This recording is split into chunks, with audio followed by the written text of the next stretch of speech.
So hello everyone, welcome back to our channel Career Focus. और आज के इस वीडियो सेशन में मैं आपके साथ इन्वायरमेंट, इकोलॉजी एंड बायोडाइवर्सिटी के कुछ इंपॉर्टेंट एमसीक्यूज को डिस्कस करूंगी। अब देखिए, जब भी हम कोई एग्जाम की तैयारी करते हैं, या तो हमारे पास काफ़ी ज़्यादा टाइम होता है या टाइम की बहुत कम मतलब लिमिटेशन होती है हमारे पास।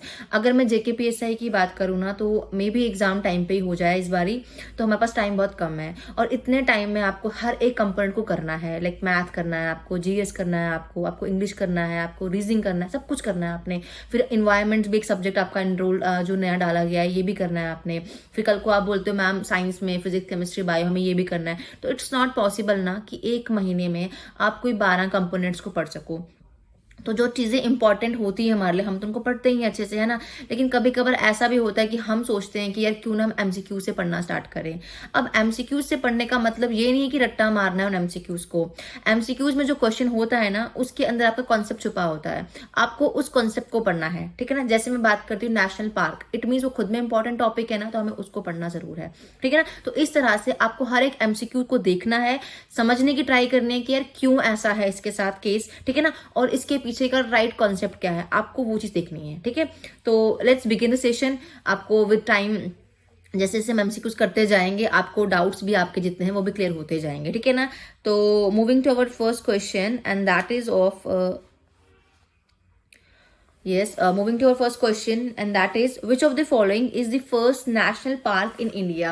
इंडिया का सबसे पहला नेशनल पार्क। देखो, अब जब हम कहते हैं ना नेशनल पार्क, तो मतलब कि यार ये खुद में ही एक इम्पॉर्टेंट टॉपिक है। किसी भी एग्जाम को आप देख लो ना, कभी कभार वो पूछ लेते हैं नेशनल पार्क के ऊपर, बायोडाइवर्सिटीज के ऊपर क्वेश्चन पूछते हैं, वो आपसे क्वेश्चन पूछते हैं अर्थ की जोन्स के बारे में पूछते हैं, है ना। तो ये चीजें खुद में इंपॉर्टेंट है, नेशनल पार्क, सेंचुरीज, है ना। तो यहाँ लिखा है first national park, it means क्या है कि आपको नेशनल पार्क को पढ़ना है अच्छे से पहले तो, कि कौन सा फर्स्ट था या कितने हैं। हमारे पास एक ही नेशनल पार्क तो नहीं है ना, जितने भी हैं, और उनमें से भी जो जो इंपॉर्टेंट है हमें उनको एग्जाम में देखना है कि कौन सा नेशनल पार्क किस स्टेट की किस डिस्ट्रिक्ट में है, उनकी इंपॉर्टेंस क्या है, वो किस चीज के लिए फेमस है, ठीक है ना। तो यहाँ लिखा है फर्स्ट नेशनल पार्क, तो जिसका आंसर रहता है हमारा जिम कॉर्बेट। अभी जिम कॉर्बेट को थोड़ा बहुत अंडरस्टैंड करने की जरूरत है, क्योंकि बड़ी बार एग्जाम में पूछा जाता है। तो पहली चीज इस्टेब्लिशमेंट कब होती है इनकी, वो हमें पता होनी चाहिए। तो जो ये जिम कॉर्बेट है ना, ये इस्टेब्लिश्ड हुआ है 1936 में, ठीक है ना। किसने इस्टेब्लिश किया था इसको इस्टेब्लिश किया था, उस टाइम पे ब्रिटिश राज था, तो सर मैल्कॉम हैले ने, ठीक है ना। तो यह नाम लिख लेते हैं उनका, मैल्कॉम हैले, ठीक है ना। और अगर इन्होंने इस्टेब्लिश किया था उस टाइम पे, तो मतलब इसको उस टाइम पे जब ब्रिटिश राज था, तो इसको नाम ही क्या दिया गया था उस टाइम पे, हेले नेशनल पार्क, ठीक है ना। इस नाम से इसको जाना जाता था। लेकिन विद टाइम इन 1956 में क्या हुआ, जिम कॉर्बेट आए, ठीक है ना। अब इसका नाम क्या पड़ गया, जिम कॉर्बेट ना। तो कॉर्बेट, जिम कॉर्बेट के नाम पे क्यों रखा गया, because he was the one who took initiative for wild life preservation. इन्होंने इंडिया में जितना भी वाइल्ड लाइफ को प्रिजर्व करने का पहला इंसान था जिन्होंने एक इनिशिएटिव लिया गया, इसीलिए इसका नाम उन पे पड़ा है, ठीक है ना। तो राइट आंसर क्या रहेगा हमारा, जिम कॉर्बेट। कब है डेट, 1956 की है, ठीक है। तो next question is red data book provides data on. देखो, रेड डाटा बुक भी काफी इंपॉर्टेंट टॉपिक रहता है। तो इसको आप ऐसे मान के चलिए कि जो रेड डाटा बुक है ना, बेसिकली एक ये पब्लिक डॉक्यूमेंट रहता है, डॉक्यूमेंट्री रहती है। किसके ऊपर रहती है डॉक्यूमेंट, ये जो क्रिएट किया गया है रिकॉर्ड रखने के लिए। किसका रिकॉर्ड रखने के लिए, तो मैं लिख रही हूँ एंडेंजर्ड स्पीशीज, एंडेंजर्ड बोल लो आप, इनको आप ऐसे भी बोल सकते हो कि जो रेयर स्पीशीज है ना, उनके लिए, उनका रिकॉर्ड रखने के लिए इस बुक को क्रिएट किया गया था, ठीक है ना।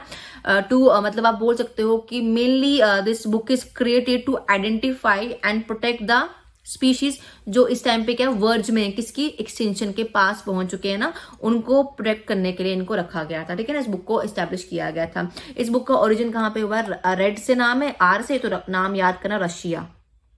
इस तरह से आप एग्जाम के लिए इसको लिंक कर सकते हैं, ठीक है ना।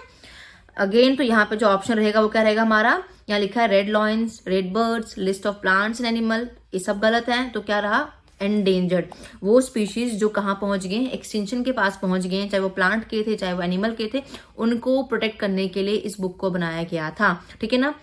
Next question is a very large ecosystem on land having distinct type of vegetation and wildlife is called।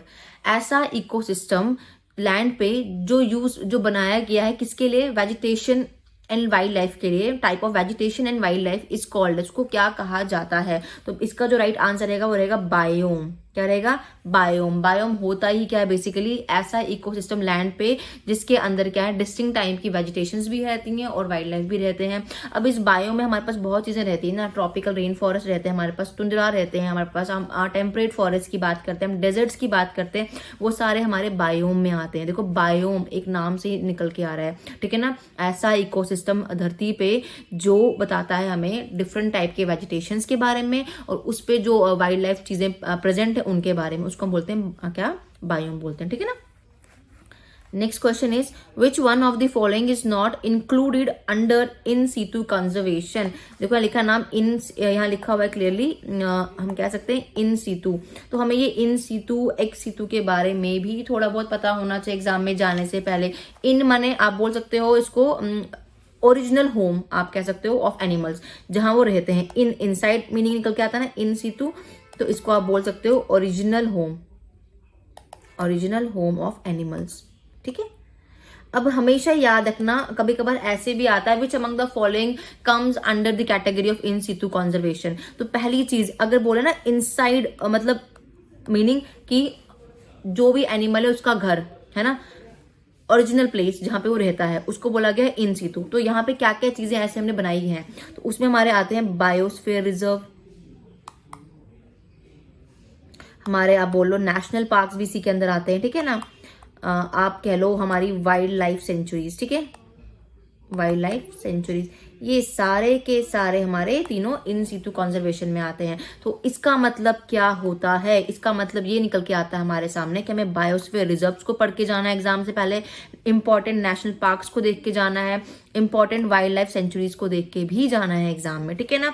अब ये क्यों बनाया, क्या जरूरत पड़ी हमें इन सीटू कंजर्वेशन करने की, बिकॉज बेसिकली इसका मतलब ही क्या है यार, कंजर्व करना। किसको कंजर्व करना, नेचुरल हैबिटेट को, जहां वो ऑर्गेनिज्म रहता है, या कोई स्पीशीज एंडेंजर्ड क्यों बन रहा है उसको प्रिजर्व करने के लिए तो जरूरत पड़ी होगी ना, इसीलिए इसको कहा गया इन सीटू। वहीं पे एक टर्म होती है हमारी एक्स सीटू। एक्स सीटू मतलब जो उनका घर नहीं होगा ना, तो घर नहीं होगा मतलब कंजर्व तो अब भी करना है उनको हमने। तो ऐसी कंजर्वेशन जहां पे एनिमल शिफ्ट करते हैं एक जगह से दूसरी जगह पे, आप कह सकते हो कि movement from their home place animals किया ना। अब अगर ऐसा है तो हमने खुद से कुछ चीजें बनाई हैं उनके लिए, यस हमने बनाए हैं बॉटनिकल गार्डन्स। हम लोग विजिट करते हैं डिफरेंट वैरायटी को प्लांट्स की देखने के लिए इन गार्डन्स में। आप इसमें डाल सकते हो बॉटनिकल गार्डन्स को डाल सकते हो आप इसमें अपने ये जूज हमारे जो हो गए, आप कह सकते हो ये एक्वेरियम जो हो गए, ये सारे के सारे हमारे एक सीटू कंजर्वेशन में आते हैं, ठीक है ना। तो आपका आई थिंक क्वेश्चन यहाँ से क्लियर हो गया होगा। यहाँ पूछा क्या गया है अब हमारे से कि विच of the following is not include, इनमें से कौन सा जो है वो इंक्लूडेड ही नहीं है भाई इस कैटेगरी के अंदर, तो कौन सा नहीं रहेगा। देखो नेशनल पार्क हमने कहा कि ये इन सीटू में आते हैं, नेशनल पार्क आते हैं हमारे। हमने कहा बॉटनिकल गार्डन्स हमारे नहीं आते हैं, है ना, इज नॉट इंक्लूडेड। तो मतलब यहाँ पे जो राइट आंसर रहेगा वो रहेगा हमारा botanical gardens, because wildlife sanctuary, biosphere reserves and national park are our in situ. तो जो नहीं आता वो रहा हमारा बोटेनिकल गार्डन्स, ठीक है ना। तो आई थिंक क्वेश्चन क्लियर हो गया होगा आपको। इसी के साथ moving to our next question and that is question number 5 जो रहता है, कहा है competition for light nutrients and space is most severe between. Competition light का या फूड का या स्पेस का किस में ज्यादा होता है, स्वेयर किस में ज्यादा है, सिवियर है ना। तो यहाँ बोला गया है कि ऐसे organisms, closely related organisms growing in different niches, जो अलग अलग जगह पे रहते हैं। देन बोला गया है closely related organism growing in the same. तो ऑब्वियसली यार इतने ऑप्शन पढ़ने की जरूरत ही नहीं होनी चाहिए। कंपटीशन कहाँ पे होगा, जहां पे बहुत सारी चीजें एक ही चीज के लिए इकट्ठे लड़ रही हों, है ना। और डार्विन ने भी कहा था अपनी थ्योरी में सर्वाइवल ऑफ फिटेस्ट, वही जिंदा रहेगा जो कंपटीशन का पार्ट बनेगा और लड़के आगे बढ़ेगा, है ना, that is survival of fittest. तो यहाँ पर क्या रहेगा, ऑब्वियसली इट्स बी पार्ट। ऐसे ऑर्गेनिज्म जो एक ही एरिया में ज्यादा ग्रो कर रहे होंगे, तो उनमें क्या होगा, कंपटीशन होगा खाने का भी, फूड का, खाने का, लाइट का, स्पेस का, है ना। तो इसका जो राइट आंसर रहेगा 5th का वो बी पार्ट रहेगा, ठीक है। Next question is in an ecosystem which one shows one way passage. One way passage कौन सा इनमें से शो करता है? क्या वो फ्री एनर्जी का पैसेज वन वे होता है, कार्बन का होता है, नाइट्रोजन का होता है, तो पोटेशियम का होता है? तो बेसिक सी सिंपल सी बात है, ये हमने पढ़ा है एनर्जी फ्लो में भी कि एक लेवल से दूसरे लेवल पर एनर्जी ट्रांसफर होती है और वो कितनी रिलीज होती है? हमेशा 10% का ही अमाउंट रिलीज होता है फ्रॉम एक लेवल से दूसरे लेवल पे। और यहाँ बोला है कि कौन सा शो करता है वन वे पैसेज, तो ऑब्वियसली इट्स फ्री एनर्जी की। फ्री एनर्जी जो है वो फ्लो करती है इन अ यूनिडायरेक्शनल मैटर में करती है, एक जगह से दूसरी जगह पे, एक ट्रॉपिक लेवल से दूसरे ट्रॉपिक लेवल पर, ठीक है ना। तो इट्स, अगर यहाँ लिखा होता है फ्री एनर्जी, कभी कभार पूछते हैं कि कितना रिलीज होता है अमाउंट, दैट इज 10% ही होता है एनर्जी एक लेवल से दूसरे लेवल पे जाके। और ये फ्लो जो होता है हमेशा कैसा होता है? ये इट्स यूनिडायरेक्शनल फ्लो, ठीक है। तो ये सब चीजें इसी कॉन्सेप्ट से निकल के आती हैं, ठीक है। Next question is the relation between algae and fungi in lichen is. इसको कुछ लोग फंगस बोलते हैं, फंगाई बोलते हैं, जैसे आपको बेटर लगे आप वैसे प्रोनाउंस कीजिए इसको, ठीक है ना। हमारा मतलब क्वेश्चन निकालने से यहाँ पे फिलहाल तो बोला है कि ऐसा कौन सा रिश्ता होता है जहाँ पे एल्गी और फंगस जो होते हैं इन लाइकन में रहते हैं? क्या वो सिम्बियोसिस है, क्या वो पैरासिटिज्म है, क्या उसको कमेंसलिज्म बोलते हैं, या प्रोटो कॉर्पोरेशन बोलते हैं? तो मैंने अपने पुराने वीडियो में भी कहा था कि यार ये सारी टर्म्स जो है ना आपको एग्जाम में देख के जरूर जानी है, ठीक है ना। अब इसका सिंपल आंसर रहता है, पहले तो मैं आपको आंसर बताती हूँ, दैट इज सिम्बियोसिस। और पहले पता होना चाहिए कि टर्म्स होती क्या है। देखो अब सिम्बियोसिस का मतलब क्या होगा? दो लिविंग डिफरेंट लाइव्स हैं, जो स्पीशीज हैं जो साथ में रह रही हैं, लेकिन सिम्बियोसिस मतलब जहां पे दोनों क्या कर रही है? एक दूसरे को बेनिफिट कर रही है। और यहाँ पे जो बोला ना एल्गी एंड फंगस में, ये दोनों एक दूसरे को बेनिफिट करती हैं। कैसे करती हैं? अगर मैं बोलूँ एल्गी की, तो एल्गी क्या प्रोवाइड करती है? फूड प्रोवाइड करती है, और कहीं ना कहीं फंगस जो है वो शेल्टर प्रोवाइड करता है। तो इस हिसाब से दोनों किस में रहते हैं? हमारे सिम्बियोसिस में रहते हैं, ठीक है। आई होप आंसर क्लियर हो गया होगा। जहां पे दो डिफरेंट स्पीशीज साथ में रहते हैं और एक दूसरे को म्यूचुअली बेनिफिट करते हैं ना, उसको हम बोलते हैं सिम्बियोसिस, ठीक है ना। पैरासिटिज्म में क्या होता है कि एक होस्ट बॉडी पे अटैक करता है, वहां से अपना खाना लेता है, ठीक है ना। तो वो दोनों डिफरेंट टर्म्स हैं, ठीक है। Next is deforestation will decrease. Deforestation का मतलब भी क्या होता है? पेड़ों को काटना। अब खुद से कॉमन सेंस लगाई जाए कि ये क्या करते हैं, क्या डिक्रीज करेंगे? क्या ये सॉइल इरोड करते हैं? सॉइल इरोजन का मतलब क्या होता है? अपर मोस्ट जो लेयर सॉइल की होती है ना, उसको इरोड होना, उसको बोलते हैं हम सॉइल इरोजन, ठीक है ना। क्या ये सॉइल की फर्टिलिटी को कम करते हैं? क्या ये लैंडस्लाइड्स का पार्ट बनते हैं? क्या ये रेनफॉल का पार्ट बनते हैं? देखो चारों ऑप्शन ना कहीं हमें सही ही लगते हैं और हम चारों में कंफ्यूज होते हैं, लेकिन हमें मोस्ट अप्रोप्रिएट आंसर चाहिए होता है एग्जाम में। यहाँ बोला डायरेक्टली कि भाई बताओ डिफॉरेस्टेशन से ज्यादा चीज क्या होगी? देखो चारों के चारों तो होगी ही ना, लेकिन इन चारों में से भी ज्यादा क्या होगा? तो ऑब्वियसली ज्यादा क्या होगा यहाँ पे? ड्यू टू डिफॉरेस्टेशन रेनफॉल का पैटर्न चेंज होता है, सबसे इंपॉर्टेंट चीज है, ठीक है ना। अब होता क्या है, जैसे डिफॉरेस्टेशन होती है ना, उससे क्या होता है? जो रेट ऑफ ट्रांसपिरेशन होता है ना कहीं वो कम होना शुरू हो जाता है, उसका लैक होता है। क्यों होता है? बिकॉज जैसे जैसे क्या होगा, रेट ऑफ ट्रांसपिरेशन कम होगा तो क्या होगा? विद रेज इन टेम्परेचर क्या होगा? दैट रिजल्ट्स इन, आप उसको कह सकते हो कि ना वाटर कंटेंट डिक्रीज होगा। और जब वाटर कंटेंट डिक्रीज होगा ना, तो क्या होगा? वहां पे रेनफॉल का पैटर्न में चेंज आएगा, ठीक है ना। समझ आया? तो ये था आपका 8th question. 9th question is pyramid of number in a grassland slash tree ecosystem. Pyramid of number किसी भी ग्रासलैंड का बोल लो या ट्री इकोसिस्टम में कैसा रहता है? क्या वो हमेशा इन्वर्टेड रहता है, ऑलवेज इन्वर्टेड? क्या वो अपराइट है? क्या दोनों ही है? क्या वो स्पिंडल शेप्ड है? तो इसका जो राइट आंसर रहेगा, पहले तो वो क्लियर कर लेते हैं हम लोग, अपराइट रहता है। अब देखो ये भी एल्टोनियन पिरामिड से क्वेश्चन है ना, मैंने आपको उस दिन भी कहा था कि 3 टाइप के ही आएंगे हमारे पास, इन तीनों को पढ़ के जाना और इसकी जो एक्सेप्शन उनको भी देख के जाना, ठीक है ना। तो यहाँ बोला है ग्रासलैंड या ट्री, तो हमेशा ग्रासलैंड इकोसिस्टम बोल लो या आप ट्री इकोसिस्टम बोल लो, ये हमेशा अपराइट रहता है। मतलब क्या है इसका? Shape of pyramid of number अगर देखा जाए पहले तो ये पिरामिड ऑफ नंबर जो होता है ना, ये हमेशा क्या होता है? अपराइट ही होता है। इसीलिए इसको क्या कहा गया है? पिरामिड ऑफ नंबर्स कहा गया है। और यहाँ पर क्या होता है? जो मैक्सिमम एनर्जी होती है, कभी कभार ये भी पूछ लेते हैं कि मैक्सिमम एनर्जी किस लेवल पे होती है?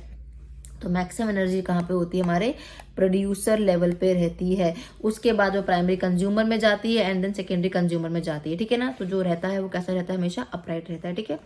10th question is homeostasis is. Homeostasis क्या है ये कंडीशन? तो बेसिकली टेंडेंसी होती है किसी भी बायोलॉजिकल सिस्टम की कि वो चेंजेस को बर्दाश्त कर सके, उनमें रह सके। तो यहाँ पे जो वो आंसर रहता है हमारा, वो क्या रहता है हमारा? B part, tendency of biological system to resist change. ठीक है ना?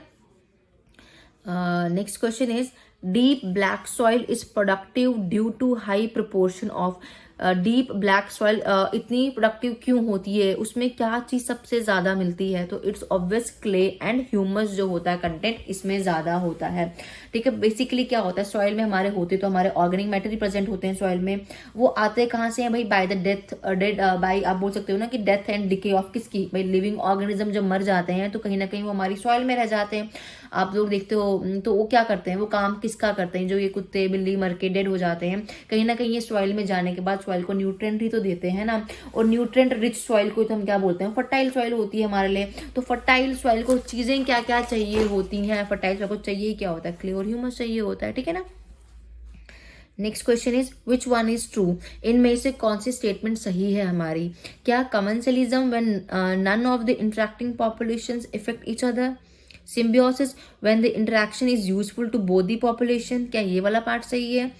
सी part is symbiosis when neither population effects each other, जब कोई भी पॉपुलेशन किसी को असर नहीं करती है। एंड डी पार्ट कहा है? Commensalism when the interaction is useful to both the population, क्या दोनों में कमेंसलिज्म पॉपुलेशन में हेल्प करता है? तो अगेन टर्म्स पे है, अगर टर्म्स का पता होगा तो आंसर हमारे सामने है। और जिसका राइट आंसर है वो क्या रहता है हमारा? B part. क्यों रहता है बी पार्ट? अभी मैंने कहा सिम्बियोसिस कौन सी इंटरेक्शन होती है? ऐसी कोई इंटरेक्शन जो यूजफुल किसके लिए है? बोथ दी पॉपुलेशन के लिए। और वहीं कमेंसलिज्म की अगर हम बात करते हैं तो वो ऐसी रिएक्शन है जहां पे एक ऑर्गेनिज्म को बेनिफिट होता है और दूसरे को ना बेनिफिट होता है ना ही कोई हार्म होता है। वो मैंने आपको क्लास में करवाया भी था, रेमोरा फिश जो शार्क की बॉडी से अटैच रहती है, वो कमेंसलिज्म का पार्ट रहती है। ठीक है ना? Next question is most hazardous metal pollutant of automobile exhaust, इनमें से कौन सा सबसे ज्यादा हजार्डियस है? तो देखो सारे के सारे जो है ना ये हजार्डियस में ही आते हैं। इनमें सबसे ज्यादा जो रहता है ना वो रहता है हमारे लेड की मतलब आप लेड को बोल सकते हो। और आपने पढ़ा है ये 11th क्लास की केमिस्ट्री में पढ़ा होगा कि लेड बैटरी सेल में होता है, ड्राई सेल में होता है। इसको हम एज एन एंटी नॉक भी यूज करते हैं, एंटी नॉक एजेंट अपने व्हीकल्स में यूज किया जाता है इसको। ठीक है ना? एंटी नॉक एजेंट की तरह पेट्रोल में यूज होता है ये हमारे। इन पेट्रोल बना किसका होता है? वही हमारा टेट्रा इथाइल लेड या टेट्रा मिथाइल लेड का ये फॉर्मूला रहता है। टेट्रा इथाइल का ये रहेगा PbCH3 4 PbC2H5 4। ठीक है ना? ये उनके केमिकल फॉर्मूले रह जाते हैं। ठीक है? Next is fertility of soil is measured by its ability to, कोई भी सॉइल फर्टाइल है वो कैसे पता चलता है? उसके अंदर क्या चीज होती है? क्या उसमें रिटेन न्यूट्रिएंट्स होते हैं?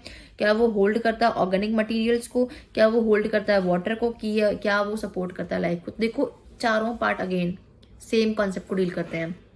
लेकिन जब एग्जामिनर ने क्वेश्चन डाला होगा तो ऑब्वियसली उसका स्ट्रेस होगा मेन चीज पे कि भाई सबसे ज्यादा जरूरी क्या है। तो जो फर्टिलिटी किसी भी सॉइल की है ना वो मेजर होती है उसकी एबिलिटी से कि वो क्या सपोर्ट करेगी लाइफ को। अगर तो भाई सपोर्ट करेगी उस प्लांट की लाइफ को तो इट मीन्स तभी तो उसमें न्यूट्रिएंट्स भी होंगे, तभी तो वाटर को भी होल्ड कर सकेगा, तभी तो ऑर्गेनिक मैटर का भी इंपॉर्टेंट रोल होगा ना। पहली चीज सपोर्ट लाइफ। ठीक है? Next is petroleum is a synthetic product, renewable resource, non-renewable and inconvenient resource. Petroleum इनमें से कौन सा है? तो it's obvious non renewable source of energy. अब आपको डिफरेंस पता होना चाहिए रिन्यूएबल में भी और नॉन रिन्यूएबल में भी। तो non renewable source of energy कौन से होते हैं? ये वो नेचुरल रिसोर्सेज होते हैं जो विद टाइम एग्जॉस्ट हो सकते हैं, which is likely to get exhausted. है ना? मैं लिख रही हूँ यहाँ पे लाइकली टू गेट एग्जॉस्टेड, उनको हम क्या बोलते हैं? Non renewable. और वहीं अगर हम बोलते हैं रिन्यूएबल मतलब जो रिन्यू हो सकते हैं, जो रिप्रोड्यूस हो सकते हैं विद टाइम, तो उनको हम बोलते हैं renewable.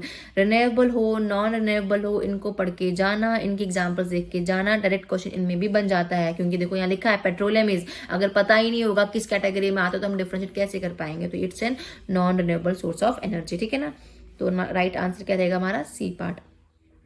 16th question is soil fertility is reduced by, soil की फर्टिलिटी कैसे रिड्यूस होती है, क्या उस पर हम क्रॉप रोटेशन जो करवाते हैं टेक्निक उससे होती है, नाइट्रोजन फिक्सिंग बैक्टीरिया से होती है, डिकेइंग ऑर्गेनिक मैटर से होती है, या इंटेंसिव एग्रीकल्चर से होती है। हमें चारों ही सेम लगते हैं, लेकिन नहीं। सॉइल फर्टाइल कब होगी, जब उसमें न्यूट्रिएंट होंगे, क्वाइट ऑब्वियस है। लेकिन जब हम जबरदस्ती एक्सेस में एग्रीकल्चर करेंगे, अलग अलग तरह के पेस्टिसाइड्स को यूज करेंगे, केमिकल्स को यूज करेंगे, तो क्या होगा, कहीं ना कहीं उससे सॉइल की फर्टिलिटी भी क्या करेगी, खराब होगी ना, लेस हो जाएगी ना। तो इट मींस इंटेंसिव एग्रीकल्चर जो हम जबरदस्ती करते हैं, जिससे क्या होगा, सॉइल होल्ड नहीं कर पाती है अपने न्यूट्रिएंट्स को लंबे समय तक, ठीक है ना। तो जो उसका राइट आंसर रहेगा वो रहेगा intensive agriculture. 17th question is American water plant that has become a troublesome water weed in India। ऐसा कौन सा अमेरिकन प्लांट जो इंडिया में लाया गया था, अब वो ही एक ट्रबल का काम कर रहा है हमारे लिए, तो उसका नाम क्या रहता है। तो यहाँ पे आपको 4 ऑप्शन दे रखे हैं। First one is Cyperus rotundus, second is Eichhornia crassipes, third is Typha latifolia, and fourth is Trapa bispinosa. तो जो इसका राइट आंसर रहेगा ना, इकॉर्निया ही रहेगा, इकॉर्निया क्रेसिपी। इसको ही हम कहते हैं वाटर हायासिंथ। अगर मैं कहूँ वाटर हायासिंथ सबको समझ आ जाएगा, लेकिन इसका साइंटिफिक नेम हमें पता नहीं, तो साइंटिफिक नेम का पता होना चाहिए। बेसिकली ये प्लांट कहाँ का नेटिव है, ये अमेजन बेसिन से लाया गया था अमेरिका के, ठीक है ना। और इसको बाद में इंडिया में इंट्रोड्यूस किया गया था, इंडिया में ही नहीं वर्ल्ड वाइड इंट्रोड्यूस किया गया था।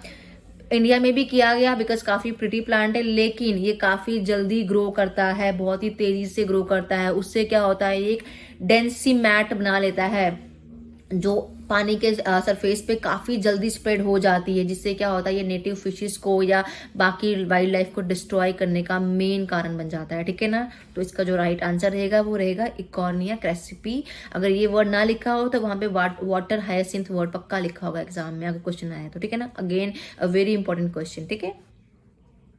Next is study of inter relationship between organism and their environment is. ऐसी कौन सी स्टडी है जो बताती है ऑर्गेनिज्म और उनके एनवायरनमेंट के रिलेशन को। तो देखो यहाँ पे लिखा है inter relation, inter means with in, intra means between, तो विद इन ही बोला गया ना कि कौन सी ऐसी स्टडी है जो ऑर्गेनिज्म का उनके एनवायरनमेंट से रिश्ता बताती है, उसको हम बोलते हैं इकोलॉजी, ठीक है ना। वहीं कुछ बच्चे फाइटो जियोग्राफी से कंफ्यूज हो जाते हैं। तो बेसिकली फाइटो जियोग्राफी क्या होता है, it is the branch of bio geography that is concern with, आप बोल सकते हो जियोग्राफी ऑफ किसी भी प्लांट स्पीशीज की, ठीक है ना। समझ आया, तो ये इसका आंसर रहेगा आपका क्या, इकोलॉजी, ठीक है। Now moving to our next question that is 19th। Soil best suited for plant growth is. ऐसी कौन सी सॉइल है जो बेस्ट सूट करती है ग्रोथ के लिए, दैट इज अगेन मैंने आपको अभी पीछे भी करवाया कि देखो कोई भी सॉइल होती है ना, सॉइल का टेक्सचर बताने के लिए क्या क्या चीजें चाहिए होती है उसको, क्ले, आप बोलो लोम, आप बोलो सैंड या सैंडी बोलते हैं इसको, ठीक है ना। और जो लोम होता है ना, इसके अंदर ही क्या होता है, 20% हमारी क्ले मिल जाती है, 40% सैंड हो जाती है, और सिल्ट भी, तो जो सॉइल को चाहिए होते हैं ना सिल्ट, ये भी मिल जाते हैं। तो जब तीनों चीजें मिल रही हैं फॉर गुड न्यूट्रिशन, तो इट मीन्स हाइड्रेशन के लिए, न्यूट्रिशन के लिए अगर लोम ही बेस्ट है, तो इट मीन्स सॉइल को क्या चाहिए होता है, बेस्ट लोम ही चाहिए होता है, ठीक है। समझ आ गया, सबसे ऊपर इंक्रीजिंग में लोम ही आएगा, ठीक है। उसके बाद आप बोल सकते हो सिल्ट एंड देन क्ले, ठीक है। व्हाट इज एस्टिवेशन, ये एस्टिवेशन हाइबरनेशन, अगेन ये इंपॉर्टेंट टॉपिक है, थोड़ा बहुत ना इनको भी समझने की जरूरत है एग्जाम से पहले, ठीक है। रिस्क क्यों लेना। तो बेसिकली एस्टिवेशन को आप ऐसे याद करना, समर स्लीप से, एग्जाम के लिए समर स्लीप। ऐसे ऑर्गेनिज्म जो समर में सो जाते हैं, समर में गहरी नींद लेते हैं, उनको समर में स्लीप करते हैं, मतलब समर में छुप जाते हैं, दिखते नहीं है, ठीक है ना। अब आप खुद से सोचो यार, ऐसी चीजें क्या क्या हैं। कुछ इंसेक्ट्स होते हैं ऐसे जो समर में दिखते नहीं, हमें क्यों नहीं दिखते, बिकॉज उनको चाहिए क्या इस टाइम पे, उनको चाहिए कोई शेडी एरिया या मॉइस्ट एरिया जहां वो जिंदा रह सकें, अपनी स्लीप कर सकें, तो उनको बोलते हैं एस्टिवेशन या उन्हीं को बोलते हैं समर स्लीप। तो यहाँ पे जो राइट आंसर आएगा, यहाँ लिखा है winter sleep, summer sleep, adaptation of animals to escape from predators, या ऑल ऑफ द अबव। तो ऑल ऑफ द अबव तो बिल्कुल भी इसका आंसर नहीं है। एस्टिवेशन का मतलब ही क्या होता है, समर स्लीप। वहीं लिखा होता है हाइबरनेशन, तो विंटर स्लीप, ठीक है। दोनों को रिलेट करना, एक टर्म होती है हाइबरनेशन, इसको भी देख के जाना, ठीक है ना। देखिए क्या जाना, मैंने यहीं पे क्लियर कर दिया, एस्टिवेशन समर स्लीप, ठीक है ना। तो यहाँ पे समर स्लीप का रहेगा, वहीं हाइबरनेशन होगा तो winter sleep.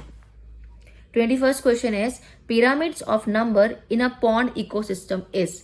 Pyramid of number, अब पहले हमने पढ़ा ग्रासलैंड का, देखो डिफरेंस है, इसलिए मैंने कहा था आपको कि एल्टोनियन पिरामिड्स या ट्रॉपिकल जिनको बोलते हैं उनको पढ़ के जाना एग्जाम से, 3 तरह के ही हैं, ठीक है ना, तो उनको देख के जाना। अब बोला है यहाँ पे जो क्वेश्चन बोला ना, वो बोला है किसके लिए, सिर्फ पॉन्ड इकोसिस्टम के लिए, पीछे तक ग्रासलैंड के लिए। तो जो 21st का राइट आंसर रहेगा अगेन इट्स अपराइट। अब क्या रहेगा, ये अपराइट रहेगा। अब नंबर होता क्या है, pyramid of number, number of individual at each topic level, कितने इंडिविजुअल हैं किसी एक टॉपिक लेवल पे। अब यहाँ पर भी क्वेश्चन बनता है भाई एनर्जी मैक्सिमम कहाँ पे जाएगी, तो जो सबसे पहले होगा वहां एनर्जी ज्यादा जाएगी, बिकॉज एनर्जी 10% ही शेयर होने वाली है हर टॉपिक लेवल पे, है ना। तो जो मैक्सिमम रहती है वो रहती है कहाँ, हमारे प्रोड्यूसर लेवल पे। उसके बाद हमारे प्राइमरी कंज्यूमर्स आ जाते हैं, जिनमें आप बोलते हो हमारे हर्बीवोरस आ जाते हैं, ठीक है ना। एंड देन सेकेंडरी आप सेकेंडरी कंज्यूमर लेवल बोल लो, जिनको आप बोलते हो आप कार्निवोरस, ठीक है। यहाँ मैं लिख देती हूँ हर्बीवोरस। बाकी आप टेंशन मत लीजिएगा, आपको इसका पीडीएफ भी मिल जाएगा बाद में, ठीक है ना। तो यहाँ पे पिरामिड ऑफ नंबर किसी भी पॉन्ड इकोसिस्टम में क्या होता है, हमेशा ही अपराइट रहेगा। डायरेक्ट एग्जाम में देख के अगर दिखे अपराइट ऑप्शन, उसको टिक करके आइएगा। Next question is sound above what level are considered hazardous noise pollution. तो साउंड की बात है, टॉपिक निकल के आता है हमारा नॉइस पोल्यूशन। इट मीन्स कहीं ना कहीं हमें पोल्यूशन टॉपिक को पढ़ना है, जिसमें हमारा पोल्यूशन में एयर से भी होता है, वाटर से भी होता है, नॉइस से भी होता है। इन सबको देख के जाना है, इनकी इंपॉर्टेंस को, ठीक है ना। अब बोला है इतने से ऊपर की साउंड, या बोला है क्वेश्चन साउंड अबव व्हाट, मतलब किस लेवल के ऊपर की साउंड जो होती है ना हमारे लिए, क्या हमारे लिए खराब रहती है। तो इट्स क्वाइट ऑब्वियस, जो साउंड हमारी 80 डेसिबल से ऊपर की होगी, डीबी से ऊपर की होगी, वो साउंड हमारे लिए क्या रहती है, हजार्डियस रहती है। उससे हमारे आप बोल सकते हो हेयरिंग इम्पेयरमेंट हो सकती है, हमें सुनाई देने में दिक्कत हो सकती है। कभी कभार जो बुजुर्ग लोग होते हैं उनको उससे अटैक भी आ सकता है। ये टेंशन क्रिएट करने के लिए भी बहुत मतलब क्रिएट कर सकती है। और इससे हमारा जो ब्रीदिंग पैटर्न होता है ना ऑटोमेटिकली चेंज हो जाता है। तो इससे ऊपर के साउंड हमें सुनते भी नहीं हम लोग, और हमें सुनाई जाती भी नहीं है, ठीक है ना। Sorry, next question is the Taj Mahal is threatened, Taj Mahal is threatened due to the effect of, Taj Mahal किसके इफेक्ट से थ्रेटन कर रहा है हमें, क्या ऑक्सीजन है वहां पे, हाइड्रोजन है, क्लोरीन है, सल्फर डाइऑक्साइड है। तो ये क्वेश्चन डायरेक्टली आपका एसिड रेन से भी आ सकता है, बिकॉज एसिड रेन में क्या, दो ही मैंने कहा था SO2 और NO2 की वजह से होती है ना। और मैंने कहा था ये करोड करती है हमारी मार्बल्स को।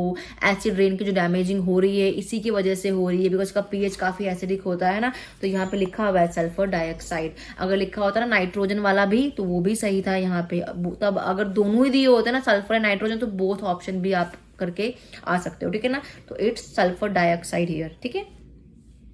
Now moving to 25th question. A dental disease characterized by mottling of teeth is due to the presence of certain chemical element in drinking water. Which of the following is that element? बोला गया है ऐसी dental disease जिसमें क्या होता है, हमारे दांत काफी खराब हो जाते हैं। क्यों? और वो जो हमारे कहाँ प्रेजेंट होती है, हमारे वो केमिकल्स हमारे पानी में होते हैं। तो उसका नाम क्या है, वो कौन सा केमिकल होता है?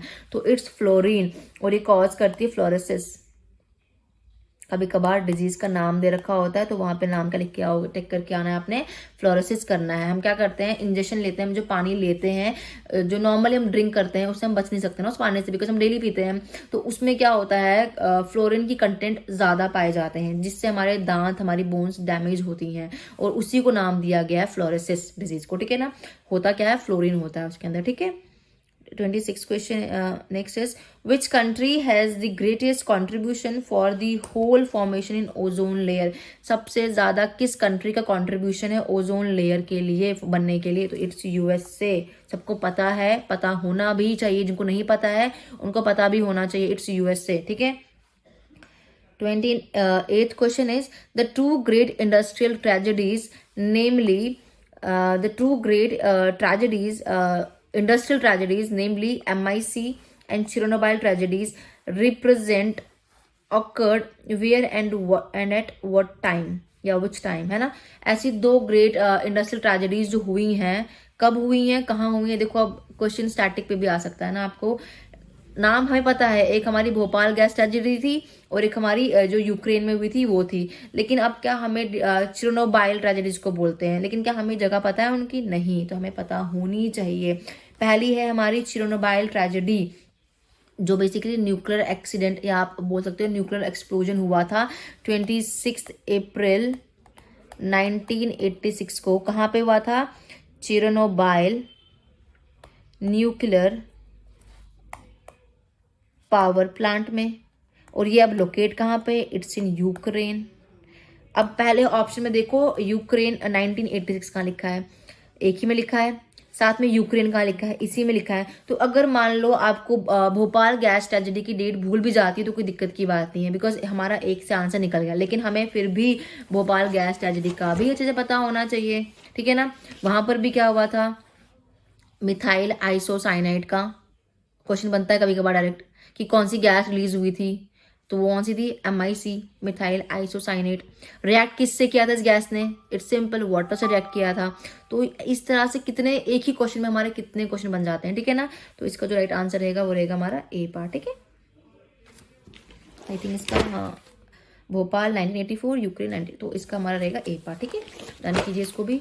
Next question is 29th, the 10% of energy transfer law of food chain was given by. देखो मैं अभी पीछे ही कह रही थी कि एनर्जी ट्रांसफर कितना होता है? 10% होता है।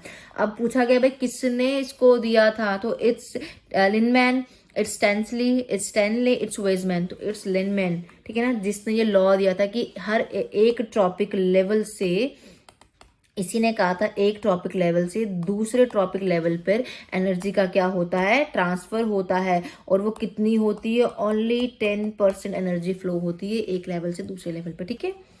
30th question is the most common indicator organism that represent polluted water is. इनमें से कौन सा इंडिकेटर ऑर्गेनिज्म है जो बताता है वाटर पोल्यूटेड होने के बारे में, एज एन इंडिकेटर का काम करता है? अगेन वेरी इंपॉर्टेंट है और बहुत ही इजी आंसर है इसका। इसका आंसर रहता है ई कोलाई। कुछ बच्चे इसमें ना एंटी अमीबा हिस्टेरेटिका से भी रिलेट करते हैं, लेकिन बिल्कुल गलत करते हो, ठीक है ना। नॉर्मली ई कोलाई क्यों रहता है इससे कोलाई? बिकॉज जो ये ई कोलाई है ना, ये हमारे सिस्टम में भी पाया जाता है इंसान के इंटेस्टाइन में। कभी कभार क्वेश्चन वैसे आता है कि यार इनमें से कौन सा ह्यूमन इंटेस्टाइन में पाया जाता है या एनिमल्स के में, तो सिंपल सा इसर्चिया कोलाई कहाँ से मिलता है? नॉर्मली ये सीवेज से मिलता है। कॉमनली कहाँ मिलता है हमें? ये सीवेज में मिलता है। और अगर ये ई कोलाई डिटेक्ट करना है पानी में, तो ऑब्वियसली उस पानी में ज्यादा मिलेगा जहां पे ये सीवेज गंद हो, जहां पे फेशियल फीकल कंटामिनेशन ज्यादा हो, वहां पे ये मिलेगा। तो इट्स सीवेज और इट्स एसर्चिया कोलाई। ऐसे नहीं आया क्वेश्चन, तो ह्यूमन की इंटेस्टाइन में भी है ये और एनिमल्स में भी पाया जाता है, ठीक है, इंटेस्टाइन में। तो एसर्चिया कोलाई 30 का। 31, in coming years skin related disorders will be more common due to। आने वाले सालों में स्किन, जो भी स्किन की बीमारियां होती हैं कॉमन क्यों होंगी, किस वजह से होंगी? क्या ये वाटर पोल्यूशन की वजह से हो रही है? क्या ये डिप्लीशन ऑफ ओजोन लेयर की वजह से होंगी?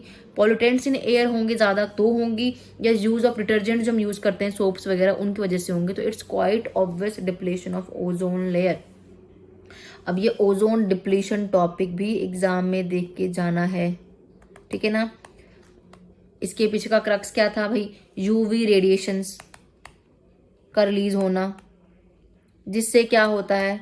स्किन इम्पेयरमेंट या स्किन डिसऑर्डर हो सकते हैं, स्किन बर्न्स हो सकते हैं, या कैटरैक्ट हो सकता है। इवन कि अगर सीवियर रहा तो कैंसर भी हो सकता है एट द सेम टाइम। तो ये सारे के सारे ऑप्शन आपस में लिंक करते हैं, ठीक है। तो depletion of ozone layer is the right answer. 32 question, which of the following is the use of lichens in case of air pollution. इनमें से कौन सा यूज ऑफ लाइकन है in case of air pollution में? तो first चीज बोली है कि क्या ये प्रमोट करते हैं पॉल्यूशन को, लाइकन्स? क्या lichens are not related with pollution? क्या या उससे रिलेट करते ही नहीं है? क्या ये ट्रीट करते हैं हमारे पॉल्यूटेड वाटर को, कि ये एक्ट करते हैं as an bio indicator of pollutant? तो भाई क्वेश्चन से निकल के आ रहा है भाई, सिंपल सी चीज है। अगेन ये बहुत ही इंपॉर्टेंट क्वेश्चन है 32, और इसका जो आंसर रहेगा वो यही रहेगा कि भाई lichen act as an bio indicators of pollution. Lichens are most, आप बोल सकते हो सेंसिटिव होते हैं किसको? सल्फर डाइऑक्साइड को। अगर इस तरह से क्वेश्चन पूछा जाए तब भी इसका आंसर आना चाहिए आपके सामने, इट्स सल्फर डाइऑक्साइड। और ये ऐसे एरिया में कभी ग्रो नहीं करेंगे जहां पे पोल्यूशन लेवल बहुत ज्यादा होगा, ठीक है ना। तो इसका जो राइट आंसर रहेगा वो रहेगा आपका D part. 33rd question. In 1984, the Bhopal gas tragedy took place because methyl isocyanate. बोला है कि ये 1984 में एक ट्रेजेडी हुई थी, नाम है उसका भोपाल गैस ट्रेजेडी। भाई हुई तो थी किसकी वजह से, MIC के रिलीज से, लेकिन किसके साथ उसने रिएक्ट किया था? क्या वो DDT था, क्या अमोनिया गैस थी, क्या वो CO2 था, क्या ये वाटर था? तो इट्स वाटर, ठीक है ना। मैंने पहले भी कहा कि यार ये टॉपिक भी आपको पढ़ के जाना है, भोपाल गैस ट्रेजेडी का। इसमें ज्यादा कुछ नहीं पढ़ना है भाई, एक चीज पता होनी चाहिए कि भाई कब का है, 1984 का है, गैस का नाम क्या है, मिथाइल आइसोसाइनाइड, और ये रिएक्ट किससे की थी भाई, वाटर से की थी। बस ये 3 चीजों का पता होना चाहिए आपको। जगह कौन सी है, भोपाल है, दैट्स इट, ठीक है, नाम से ही। 34th question is biodiversity act of India was passed by the parliament in the year. देखो एक्ट्स भी इंपॉर्टेंट रहते हैं, ये प्रोजेक्ट टाइगर एक्ट जो लॉ रहता है, बहुत सारे ऐसे एक्ट रहते हैं जो बड़े ही इंपॉर्टेंट रहते हैं। तो यहाँ पूछा गया भाई बायोडाइवर्सिटी एक्ट ऑफ इंडिया, ये पास किया था पार्लियामेंट ने, किस साल में पास किया? तो इट्स 2002, ठीक है ना, डेट का पता होना चाहिए आपको। Next question is photochemical smog mainly is. Photochemical smog होता क्या है? क्या वो H2O2 है, क्या वो मिथाइल क्लोरेट है, क्या वो हाइड्रोकार्बन है, या क्या वो पर ऑक्सी एसिटाइल नाइट्रेट है? तो पहली चीज फोटोकेमिकल स्मॉग जो है ना, ये बना किसका है? इसके 2 पार्ट मान के चलो आप। एक होते हैं हमारे पास प्राइमरी पॉल्यूटेंट्स, बोल लो उनको आप, एक को आप बोल सकते हो सेकेंडरी पॉल्यूटेंट, ठीक है। अब जो हम कहते हैं ना ये प्राइमरी पॉल्यूटेंट्स या प्राइमरी जो बना है जिससे, उसमें हमारे क्या क्या आते हैं, नाइट्रोजन आ गया, ऑक्साइड्स आ गए, हमारे वोलेटाइल ऑर्गेनिक मैटर कंपाउंड्स आ गए, लाइक जैसे व्हीकल का एमिशन होना, इंडस्ट्रियल कोई प्रोसेस में कोई चीज होनी, इंडस्ट्री से धुआं निकलना, वो सारे हमारे प्राइमरी पॉल्यूटेंट्स होते हैं, ठीक है ना। वहीं सेकेंडरी में हमारे पास ऑब्वियसली क्या क्या रहता है, ओजोन रहता है और हमारे पास पैन रहता है, ठीक है ना, ठीक है। तो यहाँ पूछा गया कौन सा इनमें से, तो इनमें से राइट जो रहेगा हमारा वो क्या रहेगा, पर oxy acetyl nitrate, that is pan. तो इसका जो राइट आंसर रहेगा वो क्या रहेगा हमारा, डी पार्ट रहेगा, ठीक है। आई होप ये भी समझ आ गया आपको। Next, the term biomagnification refers to. ये टर्म जो है ना बायोमैग्निफिकेशन किसको रेफर करती है? क्या ये growth of organism due to food consumption है, क्या ये इंक्रीज इन पॉपुलेशन साइज है, क्या ये blowing up of environmental issues by man है, या increase in the concentration of non degradable pollutants as they pass through food chain? तो it's obviously right. तो डी पार्ट इसका आंसर रहेगा। क्या होता है, जो एनर्जी बनती है वो ट्रांसफर होती है, एक लेवल से दूसरे लेवल पास होती है। तो बेसिकली जो क्या होता है, ये बायो मैग्निफिकेशन ये बताता है किसको, इंक्रीज इन कंसेंट्रेशन ऑफ किसको, टॉक्सिकेंट जो है, केमिकल जो हार्मफुल है हर एक लेवल पे एट सक्सेसिव ट्रॉपिक लेवल पे, है ना। तो वो यहीं पे वही चीज बोलेगी है ना कि इंक्रीज इन कंसेंट्रेशन ऑफ किनकी, toxicant, that is non degradable pollutants at each topic level, जो खाने में आ रहे हैं बाद में, जिनको हम मेटाबोलाइज नहीं कर सकते, जिनको हम एक्सक्रीट नहीं कर सकते, और वही चीज पास होती है एक लेवल से दूसरे लेवल पे। तो इसीलिए इसका जो राइट आंसर रहेगा वो रहेगा डी पार्ट, ठीक है। 37th, which of the following organism is likely to have more concentration of DDT in its body? इनमें से किस ऑर्गेनिज्म में सबसे ज्यादा DDT की डिमांड रहती है? Herbivorous, carnivorous, top carnivorous and primary producers. तो यहाँ पर क्या रहेगा हमारा, टॉप कार्निवरस रहेगा राइट आंसर, ठीक है। तो 37th का क्या है, it's C part, top carnivorous. Next 38th question is Salal dam is built on which of the following river. Salal dam हम सबको पता है भाई किस रिवर पर है, क्या वो कृष्णा सतलुज महानदी है? नहीं, it's in Jammu and Kashmir, तो ये चनाब रिवर है, right answer would be Chenab, ठीक है। 39th क्वेश्चन देखो, अब the Rihand river valley project आ गए ना, इसलिए मैंने कहा था आपको ये सब पढ़ने पड़ेंगे एक एक करके, ठीक है।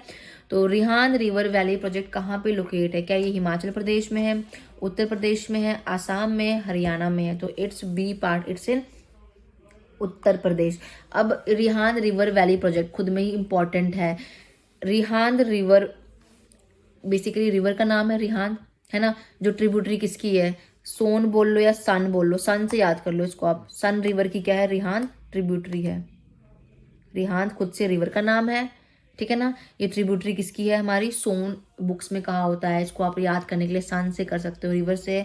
इसी को एक और नाम दिया गया है, तो घबराना नहीं है, कभी कभार लिखा होता है इसको गोविंद बल्लभ पंत सागर के नाम से भी, ठीक है ना। तो गोविंद बल्लभ पंत सागर, ठीक है ना, इसके नाम से भी जाना जाता है, and it is the largest dam of India by volume, ठीक है ना। तो इसीलिए ये क्वेश्चन इंपॉर्टेंट है, ठीक है। Next 40th question is Corbett national park was establish to protect. देखो स्टार्टिंग का फर्स्ट क्वेश्चन ही था, सबसे पहला नेशनल पार्क, हमने कहा भाई जिम कॉर्बेट, नाम पे भी दिया जिम के, क्यों दिया, बिकॉज वो इंटरेस्टेड था, उसने प्रोटेक्ट किया है भाई वाइल्ड लाइफ का, काफ़ी ध्यान रखा होगा उस टाइम पे, उसके नाम पे दे दिया। लेकिन अब पूछा है कि भाई किसको ज़्यादा प्रोटेक्ट किया जाता है वहाँ पे, क्या बंगाल टाइगर्स हैं, क्या स्नो लेपर्ड्स हैं, क्या एशियाटिक लॉयंस हैं, क्या वन हॉर्न राइनोज हैं। तो इसका जो आंसर रहेगा ना, इसका आंसर रहेगा हमारा ए पार्ट, बंगाल टाइगर्स, ठीक है ना। अब बंगाल टाइगर्स हैं और ये हमारे इंडेंजर्ड बंगाल टाइगर्स बोलो, जो एक्सटिंक्ट होने वाले हैं, उनको प्रोटेक्ट करने के लिए हमने कॉर्बेट नेशनल पार्क में उनको रखा है।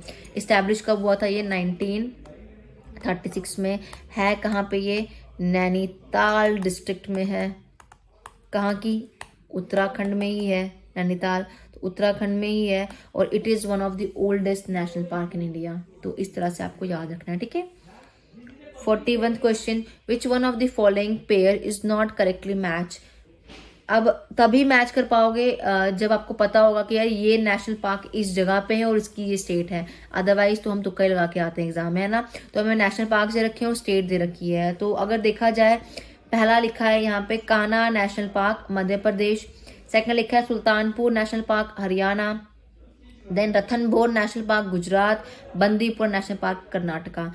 तो बंदीपुर रतनबोर गुजरात लिखा है। तो देखो इनको मैं यही कहूंगी, नेशनल पार्क को पढ़ने के लिए ट्रिक्स होती हैं। देखो मैंने तो रणथंबोर को ऐसे याद रखा कि रणथंबोर आर से है, तो आर से राजस्थान है, तो मैंने इसको वैसे लिंक किया, तो ये तो गुजरात में होगा ही नहीं, तो ये जो राइट आंसर इसका यही है। तो आपको इसको सी पार्ट को टिक करके आना है, ठीक है, एग्जाम में। India's Biosphere Reserve Nanda Devi UNESCO is located in which state? देखो इंडियाज बायोस्फीयर रिजर्व का नाम दे रखा है नंदा देवी, यूनेस्को दे रखा है बिकॉज कहीं ना कहीं यूनेस्को के साथ कुछ इंपॉर्टेंट लिंक होगा तभी यूनेस्को लिखा है ब्रैकेट के अंदर ना। अब बोला है कि भाई किस स्टेट में है, तो पहली चीज ये इस्टेब्लिश कब हुआ? ये इस्टेब्लिश हुआ है 1982 में। है कहाँ पे? अगेन ये भी हमारे उत्तराखंड में ही है, लेकिन जगह बदल गई इसकी, अब ये चमोली में है, चमोली गढ़वाल में है जाके, ठीक है ना। और इंस्क्राइब्ड, इसको इंस्क्राइब्ड किया गया बोल सकते हो as an world heritage site by UNESCO, तभी यूनेस्को नाम लिखा है ना। क्यों लिखा है? बिकॉज यूनेस्को ने इसको इंस्क्राइब किया था as an world heritage site, world की हेरिटेज साइट की तरह इसको, ठीक है ना, इसीलिए यूनेस्को से इसको लिंक किया गया है, ठीक है ना। और कब किया था उन्होंने इसको? 1988 में। तो अब वही ऑप्शन दे रखे हैं हमारे पास, उत्तराखंड, सिक्किम, मेघालय, हिमाचल प्रदेश। तो इट्स उत्तराखंड ऑब्वियसली, चमोली गढ़वाल उत्तराखंड में ही है, ठीक है। 43 question is Warli is a traditional art form, it is in which state? Warli को लिंक करो, अब वर्ली मुंबई महाराष्ट्र का पार्ट है, तो it's obviously Maharashtra, obvious answer क्या रहेगा? महाराष्ट्र। वर्ली बेसिकली एक ट्रेडिशनल आप बोल सकते हो ट्राइब था, ये वर्ली एक ट्राइब था जो डिवोट किसको करता था? वर्ली ट्राइब अपने वहाँ के अपने होम कल्चर का। इन लोगों ने अपनी वॉल्स पे भी अपना कल्चर मेंशन किया था कि कैसे रहते हैं, इनकी लाइवलीहुड में क्या क्या चलता है, तो उनकी रूटीन डेली लाइफ को उन्होंने अपनी आर्ट फॉर्म में दिखाया था, तो उसी को नाम दिया गया वर्ली आर्ट, ठीक है ना। तो Maharashtra would be the right option, ठीक है। नाउ 44th क्वेश्चन रहता है हमारा, सस्टेनेबल डेवलपमेंट मीन्स। इसमें कोई तुक्का नहीं है भाई, सस्टेनेबल डेवलपमेंट का मतलब ही क्या होता है? Meeting present need without compromising on future need, yes it's obvious, ये भी सही है। प्रोग्रेस ऑफ ह्यूमन बींग, हाँ अगर हम चाहते हैं भाई डेवलपमेंट सस्टेनेबल हो, हमारी नीड्स पूरी हो, तो मतलब क्या है? प्रोग्रेस भी हमें चाहिए इंसानों को। देन बोला है कि एक बैलेंस मेंटेन रहे ह्यूमन की नीड्स में और उनकी एबिलिटी में, और इस एबिलिटी में अर्थ की कि वो उनको नीड्स प्रोवाइड कर सके, है ना। तो ये भी सही है, तो it means all of the above वाला ऑप्शन हमारा बिल्कुल सही रहेगा यहाँ पे। 45th question, the pyramid of energy is always upright for any ecosystem, this situation indicates that. बोला है कि पिरामिड ऑफ एनर्जी हमेशा अपराइट होता है किसी भी इकोसिस्टम का, और इस सिचुएशन को क्या कहा जाता है? ये बेसिकली बता क्या रहा है ये सिचुएशन हमें? तो basically it tells us that कि herbivores have better energy conversion efficiency than carnivores. I think बाकी पढ़ने की जरूरत नहीं है, बिकॉज मुझे चल गया पता कि भाई ये बात सही कही है। अब ये उन्हीं को पता होगा जिन्होंने थोड़ा बहुत पिरामिड ऑफ एनर्जी को देखा होगा। अमाउंट ऑफ एनर्जी जो रिलीज होती है एक ट्रॉपिक लेवल से दूसरे तक जाने में उसको कहते हैं पिरामिड ऑफ एनर्जी। दूसरी चीज, हमेशा पिरामिड ऑफ एनर्जी अपराइट ही रहेगा, ऑलवेज अपराइट। और इट इंडिकेट क्या करता है कि जो हर्बीवरस होंगे, ऑब्वियसली सबसे पहले होंगे ना, उनके पास क्या होगा, इस हिसाब से बेटर एनर्जी होगी, एफिशिएंसी होगी ना, क्योंकि पहले हर्ब्स ही आएंगे फिर कार्नी आएंगे ना, तो उस हिसाब से यहाँ पे हर्बीवरस वाला सही है। 46 is a group of living organism of the same kind living in the same place at the same time। ऐसे organisms living group में जो रहते हैं, जो एक ही जगह पे रहते हैं, एक ही तरह के हैं और एक ही टाइम पे रहते हैं, उनको क्या कहा जाता है? तो भाई वो तो एक पॉपुलेशन बनाएंगे ना, तो इसका जो राइट आंसर होगा उसको हम क्या बोलेंगे? पॉपुलेशन बोलेंगे, ठीक है। Next is 47th question, pyramid of energy in an pond ecosystem. बड़ी बार करवा दिया है, तो अब मैं चाहूंगी कि इस 47th का आप मुझे आंसर कमेंट कीजिए, बिकॉज ये चीज़ हमने बड़ी बार देख ली अब, ठीक है ना। तो इसको आप कमेंट सेक्शन में बताइए कि वो इन्वर्टेड है, अपराइट है, लीनियर है या इरेगुलर है, ठीक है ना। 47th आपके लिए मैंने छोड़ दिया है। Next 48th question is, natality is balanced by mortality then there will be. अब जिसको पता होगा भाई नेटेलिटी होता क्या है या मोर्टेलिटी होता क्या है, तो वही बताएगा। Natality is the number of birth, कितने बच्चे डेली बेसिस पे हो रहे हैं पैदा धरती पे, इस अर्थ में, है ना। अगर जितने होंगे इट मीन उतनी ज्यादा क्या होगी, पॉपुलेशन बढ़ेगी। सेम टाइम पे क्या, मोर्टेलिटी, जितने बच्चे होंगे सेम टाइम पे डेथ भी तो होती होगी ना, तो number of deaths, number of death. अगर बैलेंस हो जाए डेथ और बर्थ, तो क्या होगा, क्या पॉपुलेशन कम हो जाएगी, क्या इंक्रीज हो जाएगी, क्या जीरो हो जाएगी या ओवर पॉपुलेशन हो जाएगी? तो यहाँ आंसर लिख दिया हुआ है जीरो पॉपुलेशन, मेंशन भी किया हुआ है आंसर जीरो पॉपुलेशन। ऑब्वियसली जब चीज बैलेंस हो जाएगी तो उसमें कोई ग्रोथ नहीं होगी ना, कुछ रुकेगा, तो वहां पे क्या होगा, एक बैलेंस हो जाएगा, वो बैलेंस क्या होगा, जीरो का ही होगा ना। तो इसका आंसर जो रहेगा वो जीरो पॉपुलेशन, सी पार्ट रहेगा। 49th question is, a poisonous gas given out of A vehicle exhaust. ऐसी पॉइजनस गैस जो व्हीकल से निकलती है उसका क्या नाम है? Methane, ethane, carbon dioxide, carbon monoxide. तो उसका नाम होता है carbon monoxide. It is an one of the poisonous gas, ठीक है ना। हम इसको ब्रीथ करते हैं, ये हमारे ब्लड स्ट्रीम में जाती है, मिक्स करती है हमारे किससे, हमारे हेमोग्लोबिन HB से मिक्स करती है, और वहां जाके ये क्या, एक सेकेंड सॉरी, हमारे ब्लड में जाके ब्लड स्ट्रीम के थ्रू ये हमारे हीमोग्लोबिन से मिक्स करती है और वहाँ पे केमिकल फॉर्म करती है, उसका नाम होता है कार्बोऑक्सी कार्बन हेमोग्लोबिन। कभी कभार इसी का नाम पूछ लेते हैं भाई कौन सा वो बनाती है केमिकल रिएक्ट करने का ब्लड में, तो दैट इज कार्बोऑक्सी हेमोग्लोबिन होता है। जब ऐसा कुछ होगा, व्हेन इट हैपेंस, तो क्या होगा, blood is no able to purify, वो ब्लड प्यूरिफाइड नहीं रहेगा, वो अच्छा ऑक्सीजन नहीं कैरी कर पाएगा, तो लैक होगी ऑक्सीजन की। और जब ऑक्सीजन की लैक हो जाएगी इट मीन्स क्या होगा, बॉडी के अंदर जितने भी सेल्स हैं, जितने भी टिश्यू है, वो फेल हो जाएंगे, वो काम नहीं कर पाएंगे। और जब कोई चीज काम ही नहीं कर पाएगी तो obviously it leads to death ना, इट्स कार्बन मोनोऑक्साइड, ठीक है। 50 question, study of trend in human population growth and prediction of future growth. उसको क्या कहा जाता है? उसको कहते हैं हम demography.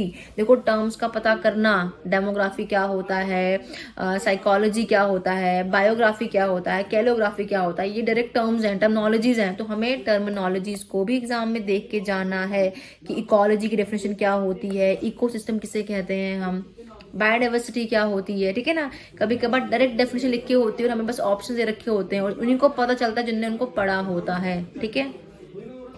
Next 51th question is, father of green revolution in India में कौन थे? तो that is MS Swaminathan. Again static question है, पता होना चाहिए हमें इसके बारे में भी, ठीक है। Next question is, sorry it's 52, in which type of forest does Sundari tree belong. कौन से फॉरेस्ट में सुंदरी ट्री मिलते हैं हमें? क्या वो ट्रॉपिकल एवरग्रीन फॉरेस्ट है, क्या वो ट्रॉपिकल थॉर्न फॉरेस्ट है, क्या वो ट्रॉपिकल डेसिडिशियस है, या क्या वो मैंग्रोव फॉरेस्ट है? तो राइट आंसर रहेगा मैंग्रोव फॉरेस्ट का। अब जिन्होंने टाइप्स को पढ़ा हो फॉरेस्ट के बारे में, थोड़ा बहुत नॉलेज रखते होंगे इसको, जिन्होंने पढ़ा होगा तो उन्हीं को पता होगा। देखो बेसिकली क्या होता है, जो सुंदरी है ना, ये आप इसको कह सकते हो वैसे कि ये एक सॉल्ट टॉलरेंट प्लांट है, ठीक है। मैं लिख देती हूँ यहाँ पे, सॉल्ट टॉलरेंट प्लांट। हाईली, आप कह सकते हो highly productive, but at the same time sensitive बोल लो, फ्रेजाइल बोल लो। मिलता कहाँ है? सुंदरबन, सुंदरबन लिखा है मैंने यहाँ पे। World's largest estuary forest Sundarban है हमारे, और इनको कवर किया हमारे मैंग्रोव फॉरेस्ट ने, जो कैरेक्टराइज किससे हैं, हमारे सुंदरी ट्रीज से। तो आप इन तीनों टर्म्स को ऐसे याद रखना, ठीक है ना। क्या क्या कहा मैंने, सुंदरबन, उसके बाद मैंने कहा मैंग्रोव फॉरेस्ट, एंड देन मैंने कहा सुंदरी ट्रीज, ठीक है ना। Now 53rd question is which one of the following ecosystem is known as the land of big games. इनमें से किससे लैंड ऑफ बिग गेम्स कहा जाता है, तो इट्स वाना, ऐसे याद कर लो। इसी का दूसरा नाम क्या है, tropical grassland region, tropical grassland region, ठीक है। ये हो गया आपका 53rd question, land of big games, ठीक है। Next is the term ecosystem was enunciated by, किसने ये टर्म दी। इतना कुछ इसके अंदर आपने पढ़ लिया, लेकिन जब टर्म का पता ही नहीं होगा फादर कौन है तो कैसे काम चलेगा, है ना। कभी कभार डायरेक्ट क्वेश्चन आ जाता है कि भाई टर्म किसने दी है, तो it's obviously tensely, edgy tensely would be the right answer of this question. क्यों दिया, बिकॉज उन्होंने ही देखा ना कि उन्होंने ही डायरेक्ट अटेंशन दिया किस पे, कि हमारे जो इकोलॉजी है क्या उसमें प्रॉपर एक ट्रांसफर हो रहा है मटेरियल का ऑर्गेनिज्म और उसके एनवायरनमेंट के बीच में, उसी को तुम कहते हैं इकोसिस्टम, है ना। तो इट्स एजी टेंसली। Next question is an artificial ecosystem is represented by, artificial माने जो इंसान ने खुद से बनाया है, क्या वो एक्वेरियम है, क्या वो एग्रीकल्चर लैंड है, क्या वो पाइसी कल्चरल टैंक है, क्या वो जू है। तो इट्स ऑब्वियसली जो इंसान ने खुद से बनाया दैट इज एक्वेरियम, ठीक है। तो इसका आंसर क्या रहेगा हमारा, एक्वेरियम रहेगा।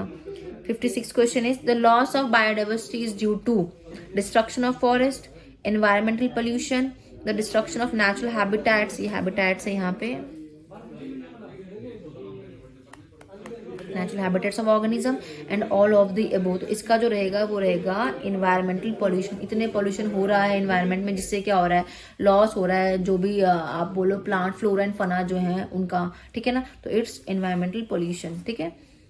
Next question is the Ramsar convention is associated with the conservation of, again जो रामसर है ना, रामसर साइट ही बड़ा ही इंपॉर्टेंट है खुद से, तो इसको भी देख के जाना एग्जाम से पहले कि किसके साथ ये एसोसिएट करता है, क्या ये वेटलैंड्स है, ड्राई लैंड है, फॉरेस्ट है, या बायोफ्यूल्स है। तो जो रामसर कन्वेंशन है, ये कन्वेंशन ऑफ वेटलैंड्स ही कहा जाता है इसको पहले तो उसी से निकल गया हमारा आंसर, कन्वेंशन ऑफ वेटलैंड से रामसर कन्वेंशन। अब इसको नाम दिया था, एक सिटी है रामसर सिटी, जो कहाँ पे है, ईरान में है। तो बेसिकली एक ईरानियन सिटी है रामसर, उसके नाम पे इसका नाम रखा गया था रामसर कन्वेंशन। ट्रीटी को अडॉप्ट कब किया था, इसको अडॉप्ट किया था इसको 1975 में, और एग्जिस्टेंस में केम इनटू फोर्स, आप बोल सकते हो इसको केम इनटू फोर्स या एग्जिस्टेंस में आई थी 1975 पे। किसके नाम पे, ईरान में एक सिटी है उसका नाम ही क्या था, रामसर, उसके नाम पे इसका नाम पड़ा है, ठीक है। Next question is 58.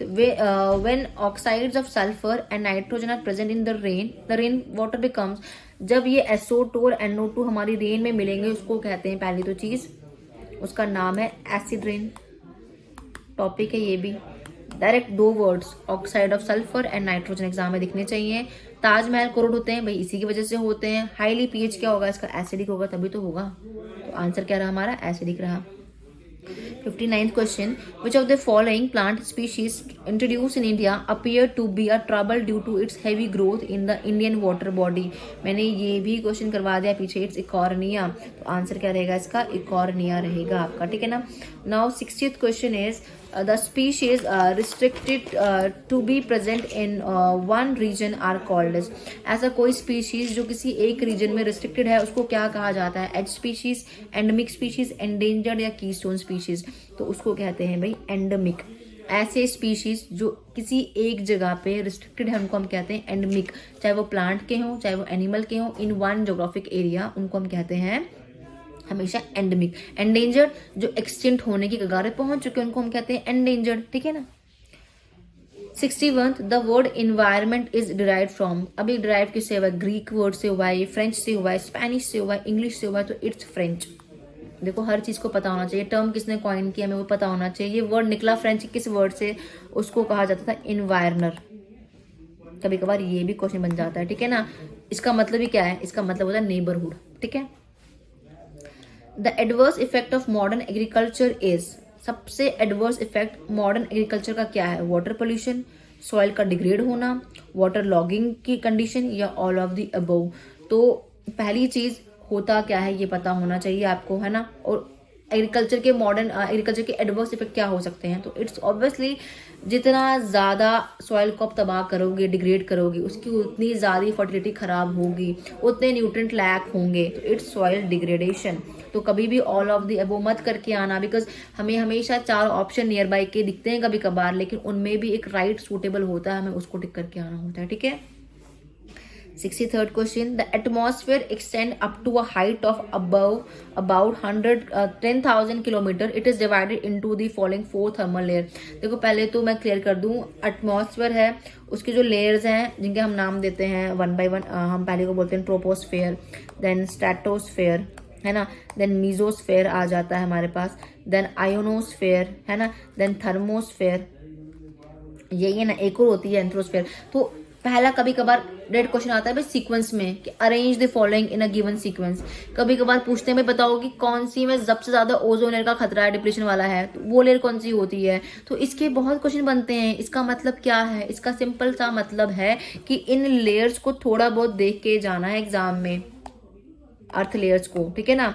अब बोला यहाँ पे लेयर्स दे रखी है नाम, हमें बोला है बताओ जी करेक्ट सीक्वेंस क्या है of these layering starting from the surface of the earth. तो जिसको तो भाई पता होगा अच्छे से, उसके लिए ये क्वेश्चन कोई दिक्कत वाला नहीं है, बिकॉज सबसे पहले हमारी लेयर ही कौन सी आती है? Troposphere, then we have stratosphere, then mesosphere and then thermosphere. तो सीक्वेंस का पता ज्यादा डिटेल में नहीं पढ़ना होगा तो मत पढ़ना, लेकिन सीक्वेंस देख के जाना। और सीक्वेंस मैंने लिख दिया है यहाँ पे TSMIT,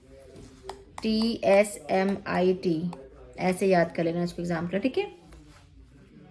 the zone of atmosphere in which ozone layer is present. देखो मैंने अभी पीछे ये चीज कही और आगे क्वेश्चन दिख गया हमें कि भाई ऐसी जोन एटमॉस्फेयर की जहां पे ओजोन लेयर दिखती है, तो इट्स स्ट्रेटोस्फेयर। अगेन ये इंपॉर्टेंट बन गया यहाँ से हमारे लिए question. The air prevention and control of pollution act, air prevention और पोल्यूशन कंट्रोल एक्ट कब आया था एग्जिस्टेंस में? Came into force in which year? 1981, 1990, 1957, 1985। तो इट्स 1981। वहीं पूछा जाए भाई इन्वायरमेंट प्रोटेक्शन एक्ट, तो डेट ये नहीं रहेगी, तब 1986 दिखना चाहिए आपको। वहीं पूछा जाए वाटर प्रिवेंशन एक्ट की, वाटर को प्रिवेंट करना, कंट्रोल करना, तो ये वाटर प्रिवेंशन एक्ट ये कब का है? तो ये 1974 का है। तीनों ही टर्म इंपॉर्टेंट है, ठीक है ना, डेट्स का पता होना चाहिए। यहाँ पूछा है एयर का हमारे लिए तो 1981, पूछा होता वाटर का 1974, पूछा होता इन्वायरमेंटल का तो 1986, ठीक है। In an area where DDT had been used extensively, the bird population declined significantly due to। किसी भी एरिया में जहां DDT को यूज किया जाता है काफी ज्यादा, वहां पर बर्ड्स की पॉपुलेशन काफी कम हो जाती है। भाई पीछे वजह क्या है उसकी? क्या बर्ड्स उस टाइम पे वहां एग नहीं दे सकते? क्या वहां पे अर्थवॉर्म डिसअपेयर हो जाते हैं उस एरिया से, इसीलिए बर्ड्स जिंदा नहीं रहते हैं? क्या बहुत सारे बर्ड्स के एग हैच नहीं कर पाते हैं? या क्या स्नेक उन बर्ड्स को खा लेता है? तो अब जिसको पता होगा भाई इस टॉपिक के बारे में, वही तो इसका आंसर दे पाएगा। तो पहली चीज मैं पहले क्लियर कर देती हूँ यहाँ पे, इसका राइट आंसर रहेगा many of the birds eggs did not hatch, क्योंकि DDT की कंसंट्रेशन को बर्ड्स आप कह सकते हो बर्दाश्त नहीं कर सकते, because higher amount of DDT भी क्या करता है? डिस्टर्ब करता है किसको?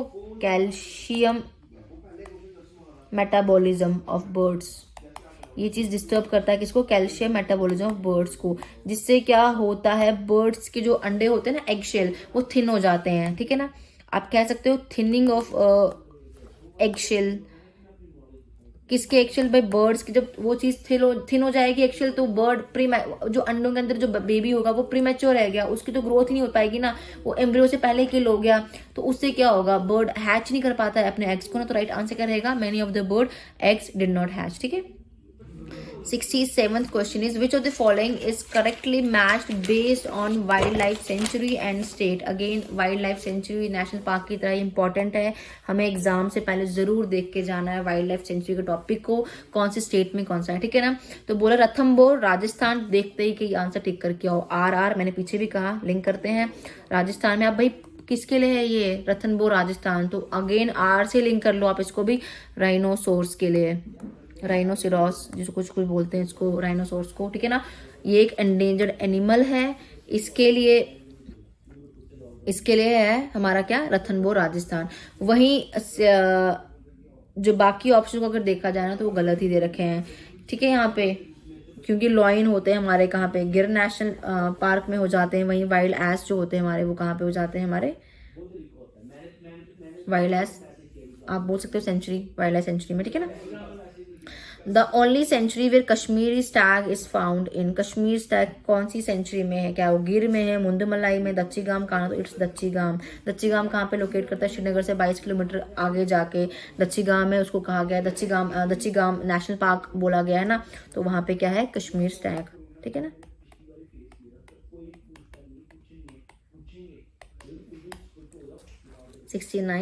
IUCN डायरेक्ट एब्रीविएशन किसको स्टैंड करता है, it's international union for conservation of nature. कुछ बच्चे इसको सोचते हैं कि ये international union for conservation of national parks, ऐसा नहीं है, नेचर के लिए है।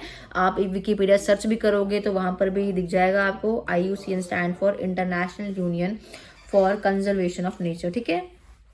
Next question is a dental disease characterized by mottling of teeth, ये शायद मैंने पहले करवा दिया, फिर भी अगर क्वेश्चन रिपीट हो गया है ये वाला तो इसका आंसर रहेगा फ्लोरीन। डिजीज का नाम मैंने पीछे भी बता दिया आपको, फ्लोरोसिस रहता है। अगर डिजीज का नाम पूछ लिया, कैसे होता है, एक्सेस ऑफ फ्लोरीन जो हमारे ड्रिंकिंग पानी में हम इंजेस्ट करते हैं उसकी वजह से होता है, जो हमारी नॉट ओनली टीथ बोल लो उनको ब्रेक करता है, साथ ही में हमारे बोन्स को भी डैमेज करता है, ठीक है ना। तो आई थिंक आपको सभी क्वेश्चंस इंटरेस्टिंग लगे होंगे, और टू बी वेरी ऑनेस्ट हमने वही क्वेश्चंस निकाले थे जो एग्जाम में पूछे गए हैं या पूछे जाने के चांसेस बनते हैं। तो प्लीज़ अगर तो आप ज़्यादा टाइम वेस्ट नहीं करना चाहते अपना EVS पढ़ के, इकोलॉजी पढ़ के, तो इन क्वेश्चंस को ज़रूर देखिए, और इन क्वेश्चंस के अंदर जो जो टर्मिनोलॉजीज हमने डिस्कस की है ना, प्लीज़ उन टर्मिनोलॉजीज को देख के एग्जाम में जाइएगा एक बारी, ठीक है ना, बिकॉज वो आपको काफ़ी ज़्यादा हेल्प करने वाला है एग्जाम में। आई होप आपको लेक्चर समझ आया होगा, फिर भी कोई डाउट रहती है तो comment section are always open for you people. अगर हमसे कोई गलती हुई है तो आप वो भी करेक्ट करवा सकते हैं सेम टाइम पे। Thank you class, have a nice day.